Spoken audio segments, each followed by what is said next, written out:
Ever been in a restaurant where something just felt a little, well, off-key? Oh, definitely. Like you order, or maybe you think about ordering, and the whole interaction just kind of leaves you scratching your head a bit. Happens all the time. Well, today on the Deep Dive, we're sort of tuning into that exact feeling. Exactly. Yeah, forget digging through complex reports for today. We're diving into something much more relatable. Right. It's a short audio clip, actually designed to teach English, believe it or not. Okay. And it's just a simple back and forth. It's in a restaurant between a waiter, Fabio, and a customer. Seems straightforward enough. But this little exchange, it turns out it's like a gold mine. Full of info about how we communicate, the everyday words we use, and maybe even some unspoken rules we take for granted. That's a good way to put it. So our mission really is to dig into this scene, unpack the key phrases, and try to figure out why Fabio, the waiter, ended up feeling pretty strongly about this customer. Right. And how understanding that can help you. Exactly. Help you get a clearer sense of these common expressions and, navigate those real-life moments better. Okay, so let's set the scene. It opens with the waiter, Fabio, doing everything by the book. He says, "Good evening. My name's Fabio. I'll be your waiter for tonight. May I take your order?" Very standard, polite. Totally standard. But the customer's reply, Yeah. that's where the first little ripple kind of appears. Okay. What does he say? He goes, "No, I'm still working on it. This menu is not even in English. What's good here?" Ooh. So, a bit direct. Yeah, there's a directness. And that comment about the menu, it feels a little, I don't know, pointed, wouldn't you? It does. It really does. Let's maybe zoom in on that first phrase. I'm still working on it. Okay. It's such a common way, like, just to signal you need more time, right? Oh, yeah, we hear it constantly. The source audio even gives examples like, Like what? "Have you finished that report?" "No, I'm still working on it." Or maybe, "Is the car fixed?" "Still working on it." Right. It just clearly means you're, in progress. You're not done yet. So in the restaurant, it just means he hasn't chosen his food. Simple enough. But pairing it with complaining about the menu? Yeah, that's the thing. Is there maybe more to it? Could he genuinely be, like, struggling if it's not in English? That's fair. It could just be frustration. Mm-hmm. But the abruptness, maybe, and then immediately asking, what's good here, instead of taking a moment. Yeah, it can feel a bit less considerate, Mm-hmm. depending on the place, I guess. Right. So then Fabio, he suggests something. Pretty familiar choice. Okay. Spaghetti and meatballs. Ah, classic. And this is where things take another, interesting turn. The customer's response is, does it come with Coke and fries? Okay, that question really jumps out, doesn't it? It really does. You've got this recommendation, spaghetti and meatballs, which kind of suggests a certain type of restaurant. Right, maybe Italian, maybe a bit more traditional. And the immediate follow-up is about Coke and fries. Something so strongly linked to a completely different dining experience. Yeah. It's almost like asking if your, I don't know, fancy pour-over coffee comes with, instant creamer packets. Exactly. Huh.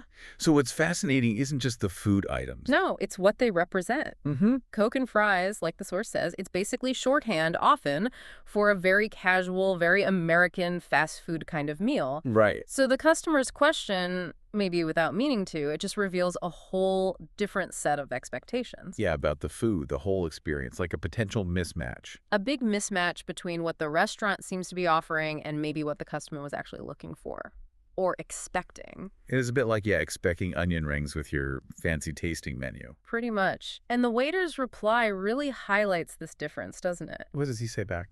He says, "It comes with either soup or salad and a complimentary glass of wine, sir." Ah, okay. Notice the contrast there. Big contrast. Instead of Coke and fries, you get soup or salad. More traditional. And then the complimentary wine? Yes. That word complimentary, the source points out, it just means free of charge. Right. And it suggests a certain level of service, maybe a different price point than your average burger joint. Complimentary. It's just a nice word, isn't it? Always feels good. It does, like getting something extra, a little bonus. Like a complimentary upgrade or, free dessert. That feeling. Exactly. It signals that extra touch, value. Something you might not associate with just ordering fast food at a counter. Okay, so faced with soup, salad, and free wine, Yeah. What does the customer do? He says, I'll go with the spaghetti and meatballs, salad, and the wine. The, sounds a bit hesitant there. It does, yeah. Almost like he's still thinking about, I don't know, that burger across the street. Could be. And then he asks about the wait time. Yes. How soon is 20 minutes?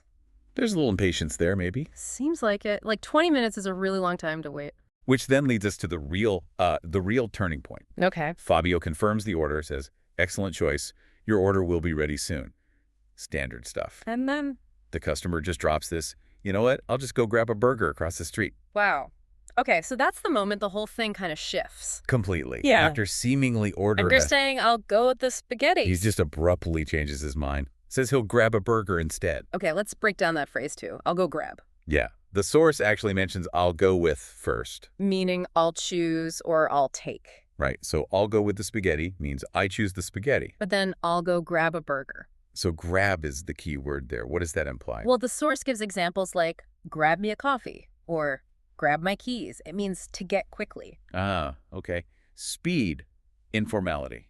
Exactly. It really highlights that contrast again. The speed, the casualness. Yeah. It's so different from the presumably more formal restaurant setting they're in. It's like he suddenly remembered he just wanted something fast and easy. Yeah, but his realization unfolded inside a place that probably operates at a different pace altogether. Which perfectly sets up how the waiter feels. We get a glimpse of his reaction, right? We do. The commentary says, uh-oh, what a waiter. What a waiter. He is really angry at this customer. And adds, "And I can't blame him. I would be angry too."